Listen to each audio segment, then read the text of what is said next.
Atenção! Começa agora uma teleaula de Geografia do Ensino Médio. Você vai assistir a teleaula de número 8. Bons estudos!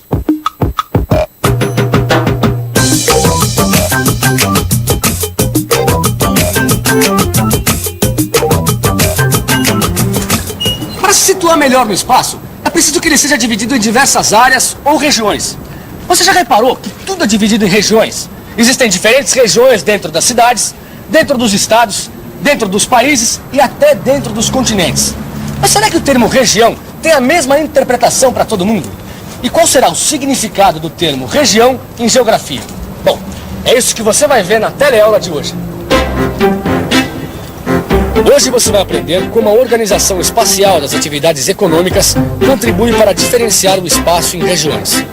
Vai verificar que a integração das atividades produtivas e de serviços que consolidam uma região se faz através da rede urbana e que o problema das desigualdades regionais na distribuição territorial da renda é uma questão que afeta o desenvolvimento tanto a nível nacional como supranacional. Se você não entendeu muito bem o que eu disse, não tem importância. Preste atenção na aula de hoje que você vai ficar por dentro. A teleaula de hoje está apenas começando.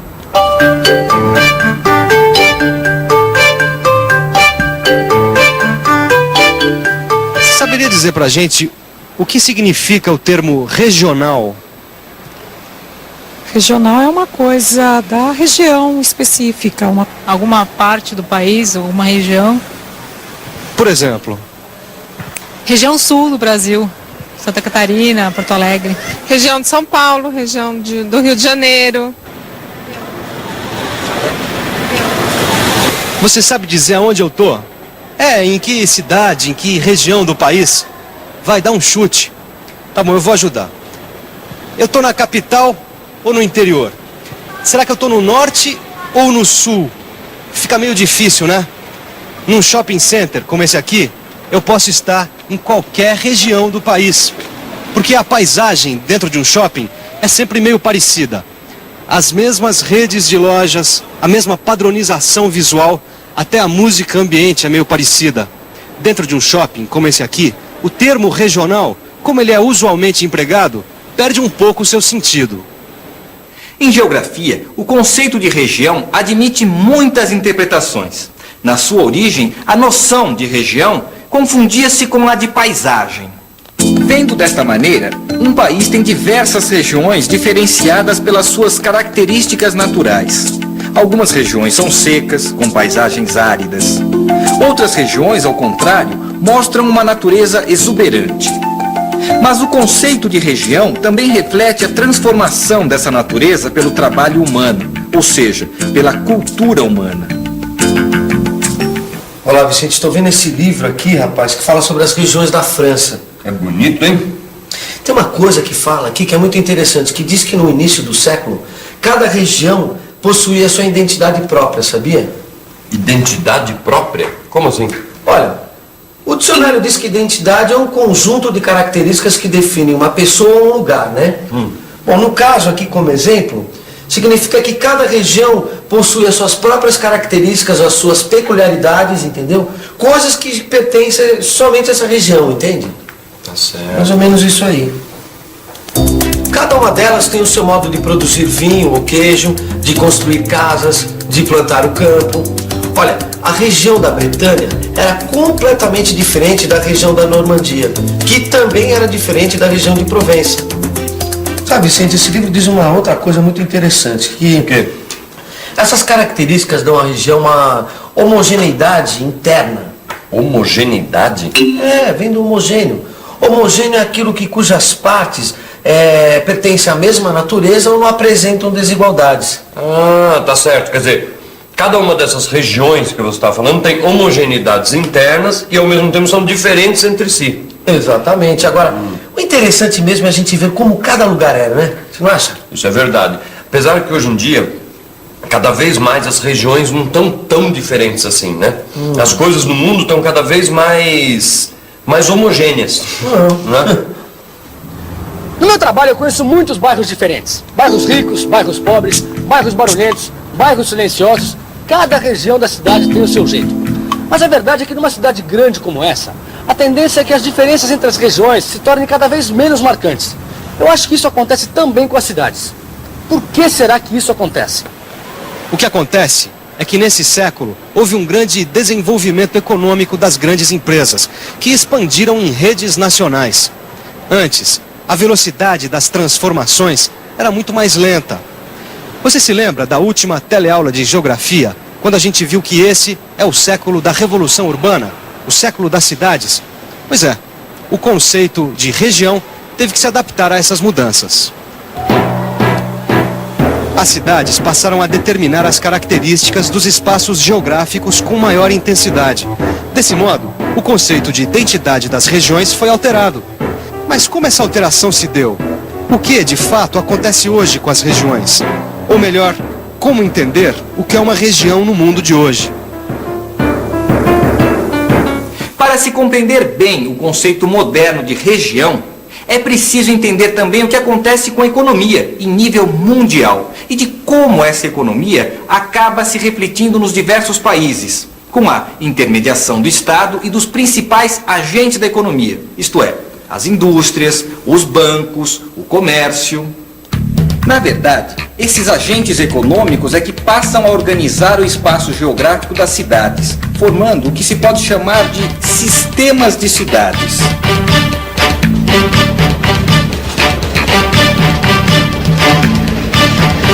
Mas essa rede urbana não acontece assim de uma hora para outra. Ela surge como consequência de um desenvolvimento que passa por uma série de estágios. O primeiro destes estágios de desenvolvimento é a sementeira urbana. Neste estágio, as cidades estão brotando como sementes em um campo, sem ligações entre elas. Seus vínculos são mínimos e não existe uma hierarquia urbana subordinando as cidades menores às maiores. O segundo estágio é o da bacia urbana. Neste momento, passam a existir cidades maiores que drenam as menores, captando o produto excedente das áreas vizinhas. É quando começa a se estabelecer uma hierarquia urbana, onde as cidades menores têm pouca diversidade econômica, predominando o pequeno comércio, as funções administrativas e o transporte de mercadorias produzidas ou destinadas ao campo. As cidades menores são totalmente dependentes das maiores. Por fim, com a industrialização, acontece a consolidação da rede urbana, que faz com que se aprofunde a divisão territorial do trabalho entre as cidades e as trocas se intensifiquem, cada uma se especializando numa atividade industrial ou prestação de serviços. A partir daqui, o fluxo entre as cidades e entre elas e o campo torna-se estável, formando uma estrutura dinâmica e individualizada. A partir desse momento, pode-se dizer que essa é uma região territorialmente integrada. O processo de formação da rede urbana confunde-se com o processo de industrialização. É a indústria que acelera o processo de urbanização. E esse processo aumenta o ritmo de migração do campo para a cidade, incrementa a divisão territorial do trabalho entre as regiões e vai integrando as regiões ao mercado nacional unificado. Agora eu estou entendendo melhor esse conceito mais atual de região. Agora, será que isso aconteceu em todas as partes? Porque como a gente explicaria tanta desigualdade entre as regiões? Sabe o que é? Esse processo não deve ter ocorrido igual em todas as economias do mundo. Alguns completaram esse processo mais cedo que os outros. Para você ter uma ideia, tem regiões ainda que estão no segundo estágio, né, o da bacia urbana, que ainda não conseguiram consolidar a sua industrialização. É, isso mesmo. Agora, essa diferença de ritmo de crescimento pode ser um problemão, viu, Gil? Porque uns vão ficando muito ricos, enquanto os outros vão ficando muito pobres, e aí começa o quê? Aquele movimento de migração interna das áreas pobres para as áreas ricas. É o que está acontecendo na União Europeia. Esse livro explica isso aqui. Quer ver? Hoje se fala numa Europa de regiões. Já que a dimensão nacional está reduzida pela integração em uma união econômica, existem muitas diferenças entre os níveis de vida entre as regiões ricas do norte e as pobres do sul. Pois é, e a identidade dessas regiões está no poder de compra, ou seja, na renda das pessoas.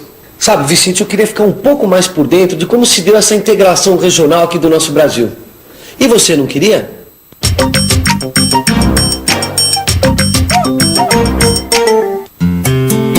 O ponto inicial do processo de integração regional é a formação do espaço de produção colonial. Na época da dominação portuguesa, foram implantados vários núcleos comerciais em locais privilegiados da nossa costa. Cidades como Olinda, Salvador e Rio de Janeiro estavam diretamente subordinadas ao controle metropolitano. Elas apresentavam pouca diferenciação interna, uma vez que o campo produzia para o mercado europeu e a principal função das cidades era de armazenar os produtos agrícolas e evitar o contrabando. Com o aparecimento de interesses comerciais ligados ao tráfico de escravos e contrabando, surgiram também algumas funções mercantis que foram adquirindo autonomia. Os comerciantes nativos passaram a estabelecer relações diretas com as costas da África, com a Bacia do Prata e com a Grã-Bretanha. Com isso, foram sendo criadas bacias urbanas voltadas para a drenagem de mercadoria para os portos regionais. E além desses núcleos, surgiram outros grandes portos, como o de Belém, São Luís e Recife. Com isso, foi se formando no Brasil um arquipélago mercantil. Por que arquipélago? Porque esses núcleos formavam ilhas econômicas que se relacionavam diretamente com o exterior. Repararam? Eram as bacias urbanas que se formavam no Brasil. E cada uma dessas regiões tinha em seu interior a mesma divisão. A cidade com o seu comércio e o campo com a lavoura. Esse quadro econômico brasileiro, herdado da era colonial, veio até o nosso século. Esse quadro começou a mudar com o processo de industrialização, intensificado a partir de 1930. Com a industrialização comandada por São Paulo, iniciou-se o processo de formação da rede urbana brasileira. As diversas regiões isoladas passaram a se integrar, tanto do ponto de vista intrarregional, isto é, do interior da região, como do ponto de vista interregional, ou seja, entre as regiões. Pois é, e aí surgem também aqui no Brasil aquelas desigualdades de região para região que a gente estava vendo agora há pouco. Claro, olha, mas dá para entender, ó, pensa bem. O Nordeste possuía uma pequena integração intra-regional, certo? Com o seu mercado voltado ao mercado externo, né? Então isso explica um pouco a má distribuição de renda na região. Pois é, isso aí começou a ficar mais grave a partir dos anos 50, quando a industrialização chegou pesada mesmo no Brasil e aumentou ainda mais as diferenças entre o Sudeste e o Nordeste do Brasil. Puxa, mas eu gostei dessa conversa, viu? O meu conceito sobre regiões ficou mais amplo a partir de hoje. Ô Vicente, você sabe o que eu queria fazer? Um brinde à revisão para ver se a gente entendeu esse assunto direitinho. Vamos lá? A revisão. A revisão. E atenção, se liga aí, que é a hora da revisão. Na teleaula de hoje, você aprendeu que, em geografia, o conceito de região admite muitas interpretações. Viu que os níveis de integração de uma região se dão através de vários estágios de desenvolvimento do sistema urbano. A sementeira, a bacia e a rede urbana. Constatou que os diferentes níveis de integração destas regiões explicam boa parte das desigualdades regionais, pois levam essas regiões a um ritmo diferenciado de crescimento. E que no Brasil, esse processo de integração e diferenciação regional iniciou-se com a formação do espaço de produção colonial, que deu origem ao arquipélago mercantil, formado por bacias urbanas situadas nos principais portos do litoral. Por fim, viu que a integração das regiões brasileiras se deu através do processo de industrialização, tanto do ponto de vista intrarregional como interregional, o que ajuda a explicar as desigualdades regionais existentes hoje no Brasil. É fundamental que você complemente os seus estudos com o seu livro, pois nele você vai poder aprofundar todos os conceitos que você viu nessa teleaula. Bons estudos e até a próxima teleaula.